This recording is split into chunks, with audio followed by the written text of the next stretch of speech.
Hello everyone, this is me Sabiya here. मैं आपके लिए लेके आई हूँ एक और रीडिंग जो कि होगी for whoever needs it.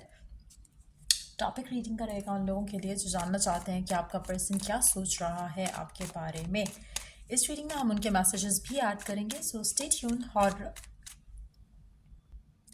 Reading शुरू करने से पहले रिमाइंड करवा दूँ कि एक जनरल रीडिंग है, सबके साथ मैच कर भी सकती है और नहीं भी।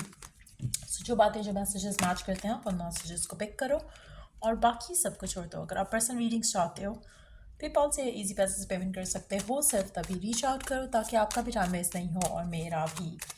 सो लेट्स सी क्या चल रहा है आपके पर्सन के दिल में आपको लेकर, क्या है उसके माइंड में आपको लेकर। Let's find out. पहले दो कार्ड्स हैं हमारे पास, जस्टिस और द हाई प्रीस्टेस।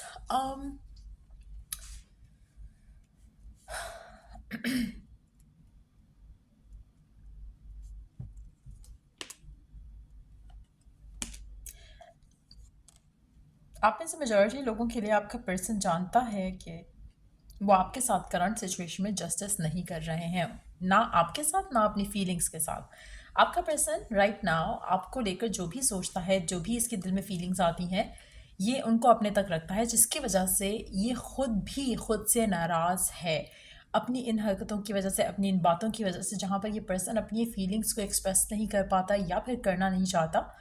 मुझे लगता है कि ये सब चीज़ें उसको रियलाइज़ करा रही हैं कि जो चलता आया है इस सिचुएशन में, इस कनेक्शन में, दिस हैज़ टू एंड। आपके पर्सन को कहीं ना कहीं एक इंट्यूटिवली एक फीलिंग, एक थॉट, एक मैसेज रिसीव हो रहा है कि दिस हैज़ टू एंड। ये जो उनका भागना है अपने इमोशन से या अपनी फीलिंग्स से, दिस हैज़ टू एंड। उनको खुद के साथ जस्टिस करना है, उनको आपके साथ जस्टिस करना है इस सिचुएशन में।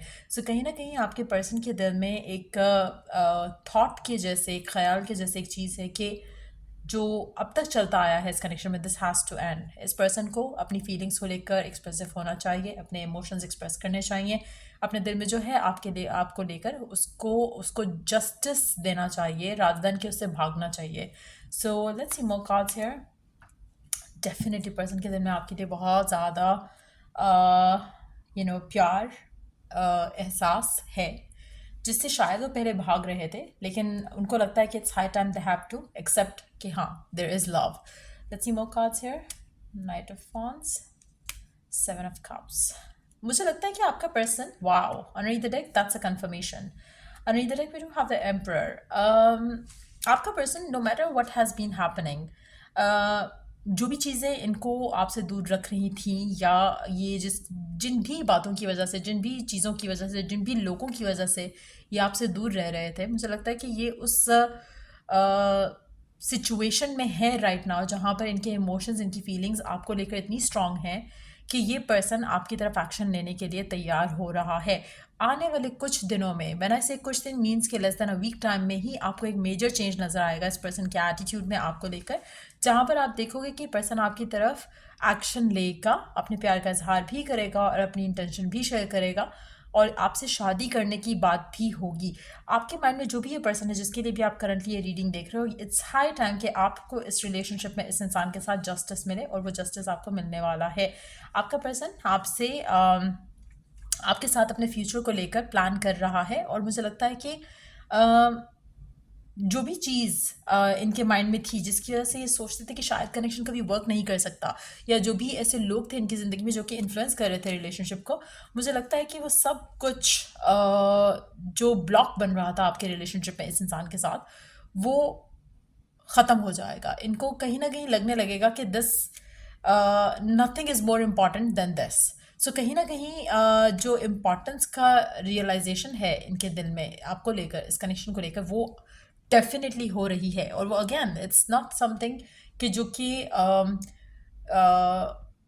आपके कुछ करने से हुई है या किसी और के कहने से कुछ हुई है। It's more like an intuitive thing, it's more like a divine message मिला है उनको, जिसकी वजह से ये चेंज आप अपने पर्सन के एंड से आप आते देखे होंगे। और बहुत अनएक्सपेक्टेड चेंज है, लेकिन it's something which is more like कि आपकी कोई दुआ पूरी हुई है, या फिर आपको कोई मेरिकुलसली आपकी ज़िंदगी में एक ऐसी ब्लेसिंग आ रही है जो कि शायद आपने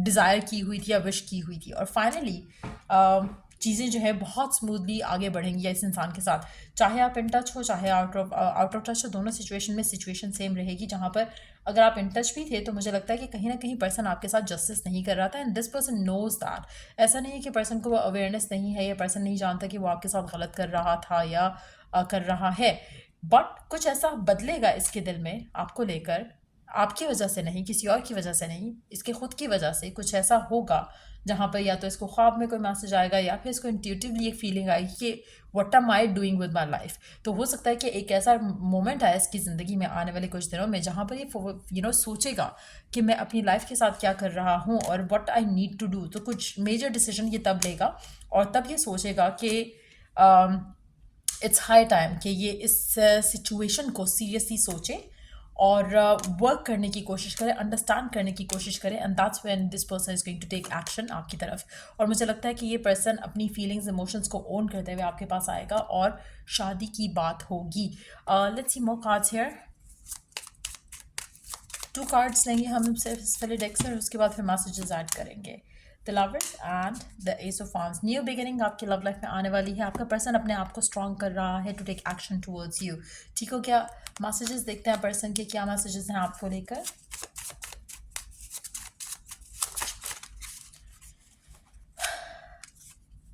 आई have to pull away for now.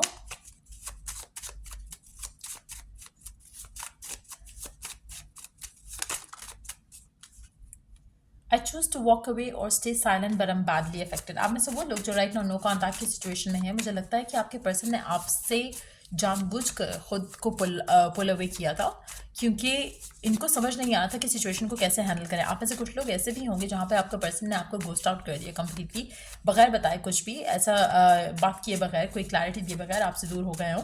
But again either way आपके जहन में अगर रीज़न है कि शायद वो आपसे प्यार नहीं करते या उनके दिल में आपके लिए कोई एहसास नहीं है, इसलिए वो आपको उन्होंने छोड़ दिया था, मुझे लगता है कि this person is going to come back to you. क्योंकि जो डर था इनको, जिसकी वजह से ये आपसे दूर हुए कि शायद प्यार ना हो जाए, शायद फीलिंग्स ना हो जाए, शायद फैमिली नहीं मानेगी, या जो भी इनको रोक रहा था आपके पास होने से या आपके साथ होने से, वो चीज़ ख़त्म हो जाएगी और ये पर्सन आपके पास फिर वापस आएगा। सो मुझे लगता है कि इनको अगर लगा था कि आपके साथ आपसे दूर होकर चीज़ें इनकी ज़िंदगी में आसान हो जाएंगी या फिर ये अपना फोकस मेंटेन कर सकेंगे, तो मुझे लगता है कि दैट वाज समथिंग जो कि इनको लगा था, बट ऐसा हुआ नहीं। और इसकी वजह से ये सोचेंगे कि मैं क्या कर रहा हूँ या क्या कर रही हूँ अपनी लाइफ के साथ, जिसके बाद ये पास फिर आएंगे। I feel so blocked, lost and miserable without you, I miss you so bad.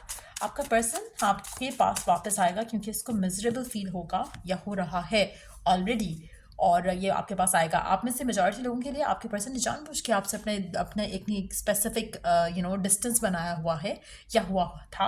अगर आप इन टच भी हो तब भी आप एक्सपीरियंस कर रहे होगी कि person most of the time on end of रहता है, कोल्ड एंड हॉट रहता है आपके साथ। तो मुझे लगता है कि ये सब ख़त्म होने वाला है और एक नया फेज़ आप अपने पर्सन के साथ देखोगे जहाँ पर पर्सन जस्टिस करेगा आपके साथ, खुद के साथ, अपने इमोशंस के साथ और आपके प्यार के साथ। I know have been too tough and rude to you, please forgive me. Person आपसे अपोलोजाइज भी करेगा for all the wrong doings और कनेक्शन में चीज़ों को आगे ले जाने की बात भी करेगा। सो ये थी रीडिंग आप लोगों की। अगर आपको हेल्प किया हो, गाइड किया हो, तो लाइक शेयर सब्सक्राइब ज़रूर करो। चलिए द नेक्स्ट रीडिंग आप लोगों के लिए। Take care. एंड अगर आप पाम रीडिंग लेना चाहते हैं मुझसे, तो उसके लिए मुझे रीच आउट कर सकते हो। पाम रीडिंग्स के बारे में एक पोस्ट मैं अभी थोड़ी देर तक करूँगी, और अगर आप पाम रीडिंग लेना चाहते हो इन डेप्थ या फिर सिर्फ लव लाइफ से रिलेटेड, तो उसके लिए आप कांटेक्ट कर सकते हो नाउ। कम्युनिटी पोस्ट में भी ऐड करूँगी, तो उसमें आप प्राइसेस चेक कर सकते हो। So till I do the next reading, take care, bye.